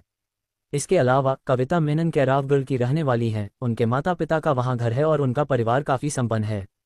कुछ भौतिकवादी महिलाओं के विपरीत कविता मेनन ने रेयांश खन्ना को सीधे तौर पर बताया कि उनके परिवार में दहेज मांगने की कोई परंपरा नहीं है, न ही वह चाहती हैं कि उनका साथी घर या गाड़ी खरीदे। वह अपने भावी साथी के साथ कड़ी मेहनत करने को तैयार हैं और अगर उनके पति जल्द ही बच्चे चाहते हैं तो उन्हें कोई आपत्ति नहीं है। रहने की जगह पर भी बातचीत हो सकती है। अगर उनके पति का परिवार कैरावगढ़ में घर नहीं खरीदना चाहता तो वह उनके साथ वहां जाने और अपनी नौकरी छोड़ने को तैयार हैं। कविता मेनन ने यह भी कहा कि उन्हें घर के काम करना अच्छा लगता है और वह अच्छी खाना बना सकती हैं। अगर उनके पति के करियर की ज़रूरत हो तो वह पूर्णकालिक गृहिणी बनने को भी तैयार हैं। ये सुनकर आन्या खन्ना काफ़ी हैरान रह गईं। स्कूल में कविता मेनन के लिए हमेशा ही कई प्रस्ताव आते रहे, उन्होंने कभी सोचा भी नहीं था कि वह अपने भाई के लिए इतना बड़ा बलिदान देने को तैयार होंगी। ये स्पष्ट है कि शिक्षिका वांग को अपने भाई से वाकई बहुत स्नेह है। उनकी सूरत, कद काठी, शिक्षा और व्यक्तित्व सब कुछ उत्कृष्ट था। आन्या खन्ना तो उन्हें सीधे भाभी कहकर पुकार सकती थीं। हालांकि आन्या खन्ना को कुछ गड़बड़ भी महसूस हो रही थी। उनके भाई की मशहूर बॉस ने पूरे समय एक शब्द भी नहीं कहा था, एकदम शांत बैठी थीं, सिवाय कभी कभार अपने भाई को अजीब निगाहों से देखने के। क्या वह नाराज थीं? वह क्यों नाराज थीं? क्या खाना खराब था? इसके अलावा उनका भाई आज असामान्य रूप से शांत था, बहुत सतर्क लग रहा था। क्या मेहर अवस्थी इतनी सख्त बॉस थीं? इसी क्षण कविता मेनन ने अपने लिए एक गिलास वाइन डाली, उसे रेयांश खन्ना की ओर उठाया और कहा, श्री खन्ना, आपसे मिलकर खुशी हुई। उनकी विनम्रता को देखते हुए रेयांश खन्ना मना नहीं कर सके, इसलिए उन्होंने अपना गिलास उठाया और कविता मेनन के गिलास से टकराया।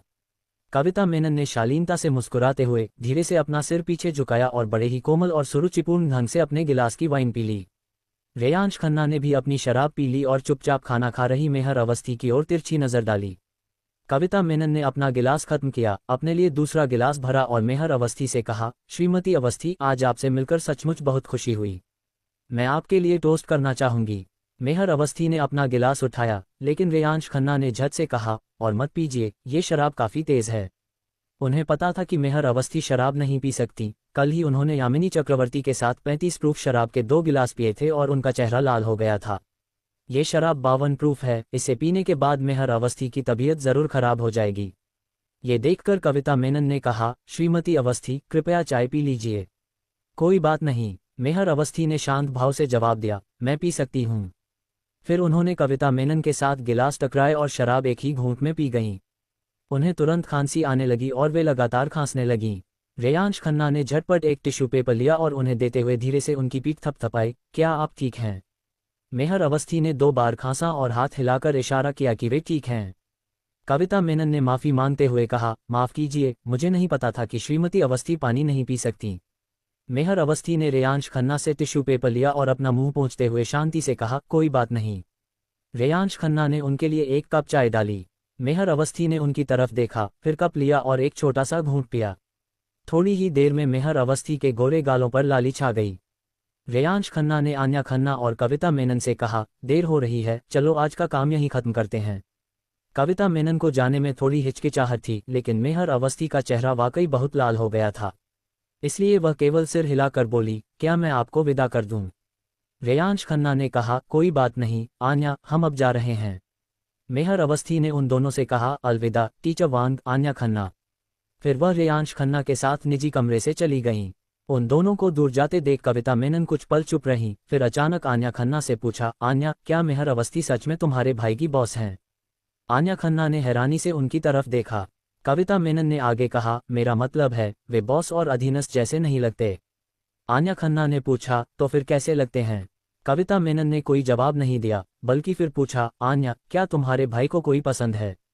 तभी आन्या खन्ना के फ़ोन पर घंटी बजी। उन्होंने फ़ोन उठाया और रेयांश खन्ना का व्हाट्सएप मैसेज देखा, आन्या, कृपया टीचर वांग को बता देना कि मुझे माफ़ कर दो, मैं फ़िलहाल डेटिंग करने का इरादा नहीं रखता।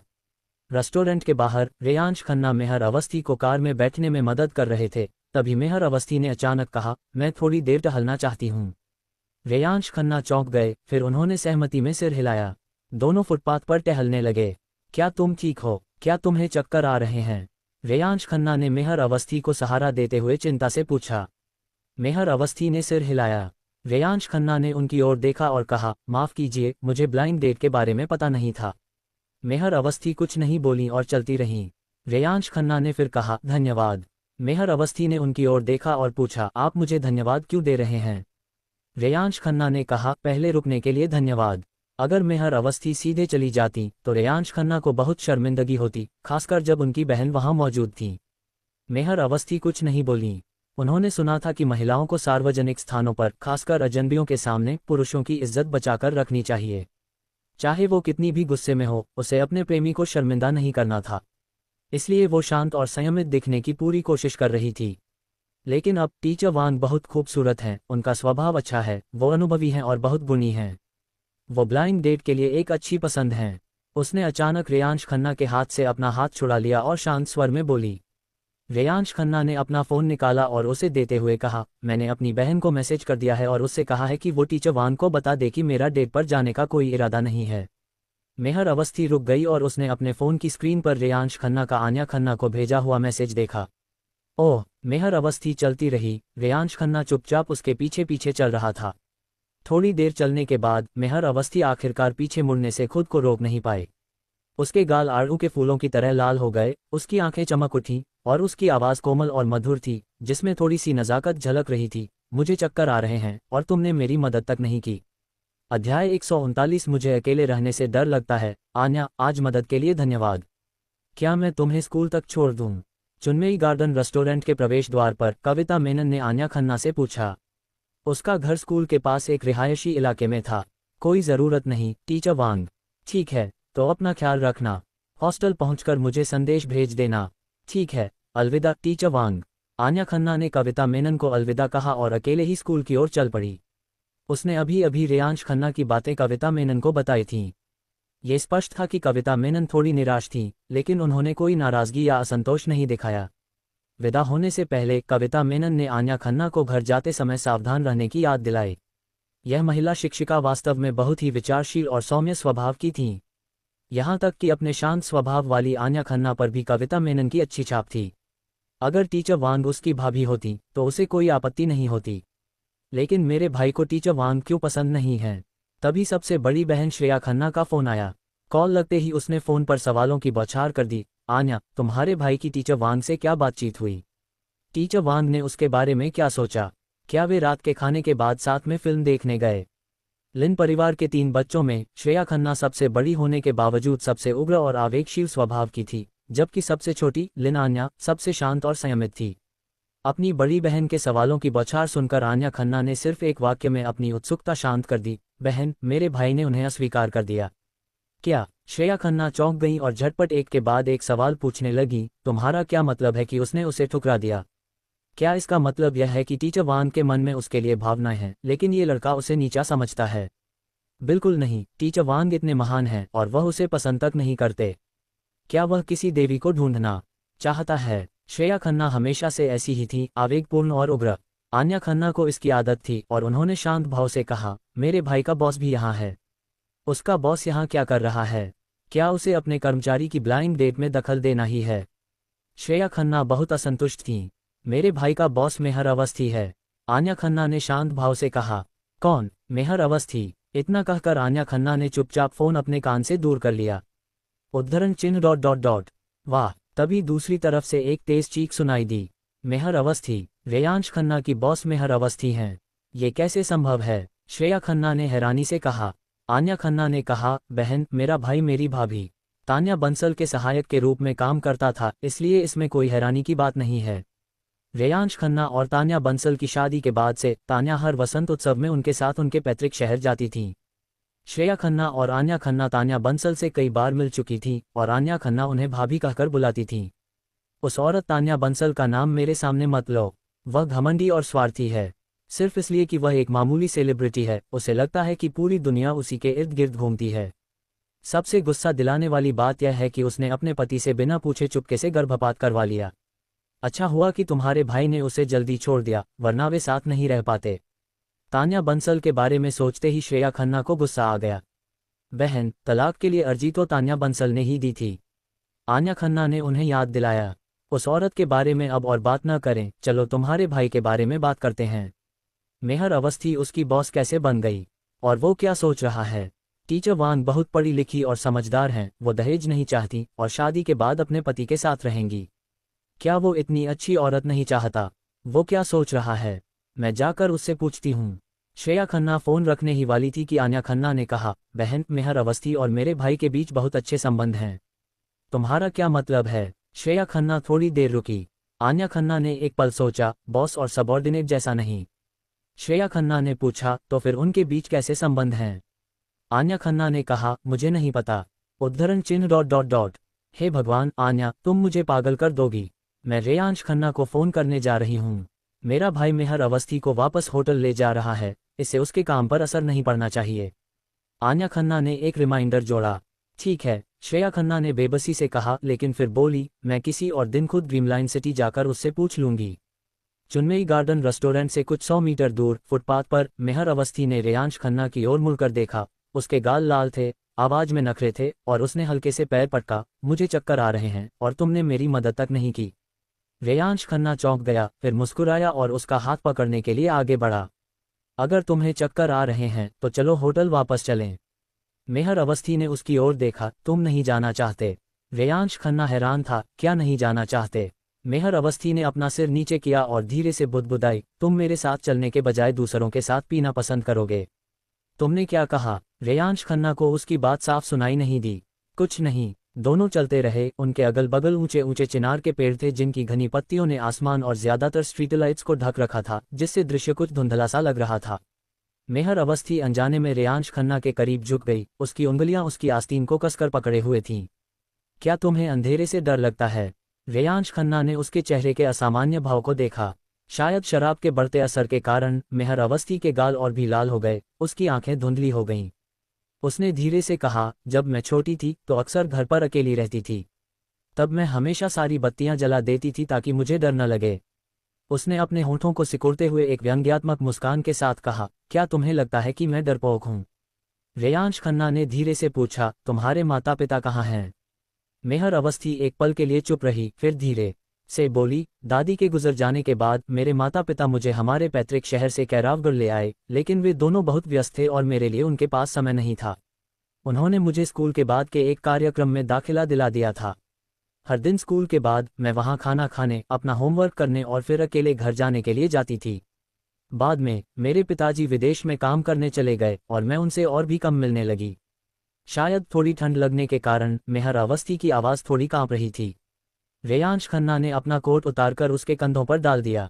उसके सामने एक कुर्सी देखकर उन्होंने कहा, क्या तुम थकी हुई हो? क्या हम थोड़ी देर बैठें? हाँ। रेयांश खन्ना का कोट पहने और उसके शरीर की गर्माहट महसूस करते हुए मेहर अवस्थी ने अपनी आंखें थोड़ी सिकुड़ी और धीरे से सिर हिलाया। दोनों एक बेंच पर बैठ गए। रेयांश खन्ना ने मेहर अवस्थी की ओर देखा और पूछा, तुम्हारी माँ के बारे में क्या? मेरी माँ अक्सर व्यापारिक यात्राओं पर जाती हैं, 1 या 2 सप्ताह में एक बार, कभी कभी तो 1 या 2 महीने में एक बार ही घर आती हैं। उन्होंने मेरी देखभाल के लिए एक नौकरानी रखी है, लेकिन वह नौकरानी खाना बनाने के बाद घर चली जाती है, इसलिए मैं हर रात घर पर अकेली रहती हूँ। एक बार मेरी माँ ने फ़ोन करके पूछा कि क्या मुझे घर पर अकेले रहने से डर लगता है। मैंने कहा नहीं, लेकिन असल में। मेहर अवस्थी ने अपने कंधों को गले लगाया, उसका शरीर मानो कांप रहा था। मुझे डर लग रहा था। उसे बचपन में घर पर अकेले रहने का अकेलापन और डर याद आ गया।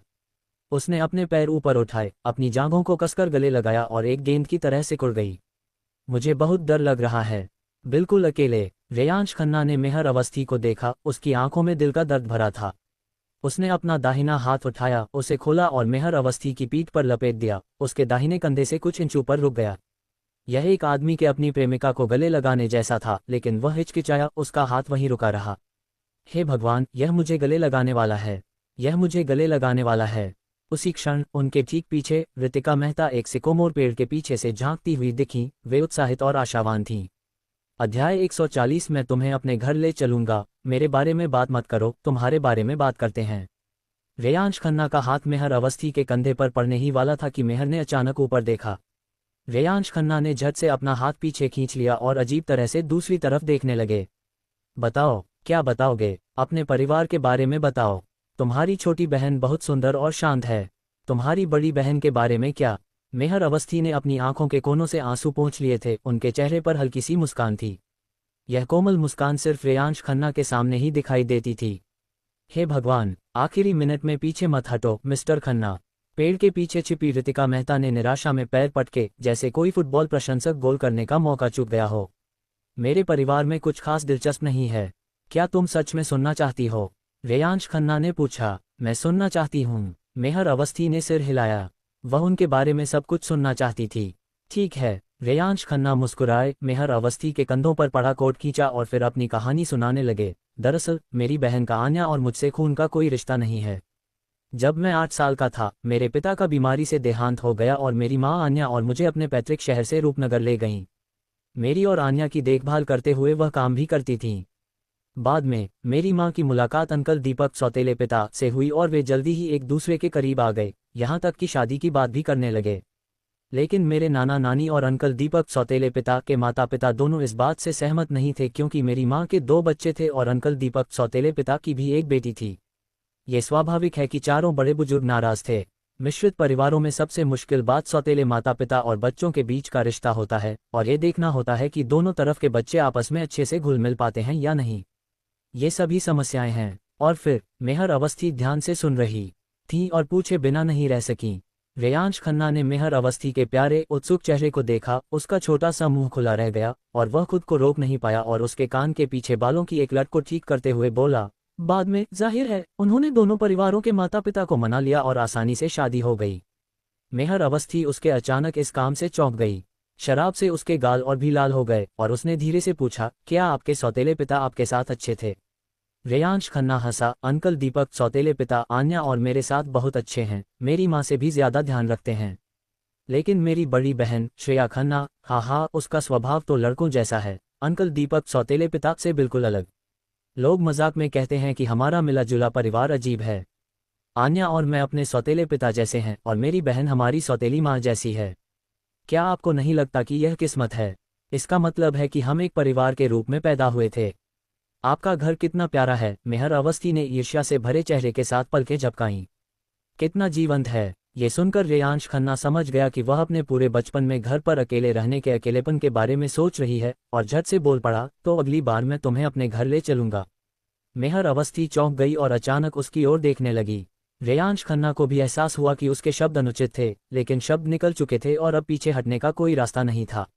रूपनगर बहुत सुंदर है, हर जगह गुड़हल के फूल खिले हैं और करने के लिए बहुत सारी मज़ेदार चीज़ें और खाने के लिए स्वादिष्ट भोजन है।